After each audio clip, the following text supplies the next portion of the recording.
3 சிறிய பன்றிகள் பாதுகாப்பாகவும் சந்தோஷமாகவும் வாழ வீடுகள் கட்ட கிளம்பின. முதல் பன்றி சோம்பேறியாக புல்லால் ஒரு வீட்டை சீக்கிரம் கட்டிவிட்டு விளையாடத் தொடங்கியது.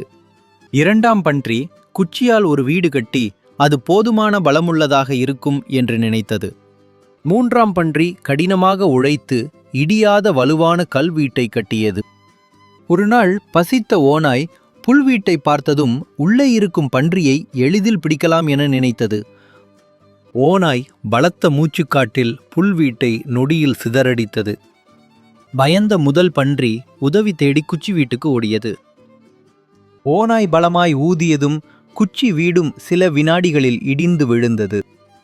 இரு பன்றிகளும் நடுங்கியபடி கல் வீட்டுக்குள் ஓடின. ஓநாய் எவ்வளவு ஊதினாலும் கல் வீடு அசையவில்லை. ஓநாய் பல தந்திரங்களையும் சதிகளையும் செய்தாலும் கல் வீட்டை உடைக்க முடியவில்லை. ஓநாய் புகைக்குழியில் ஒளிந்து செல்ல நேர்ந்தபோது தனது வாளை எரித்து கொண்டது.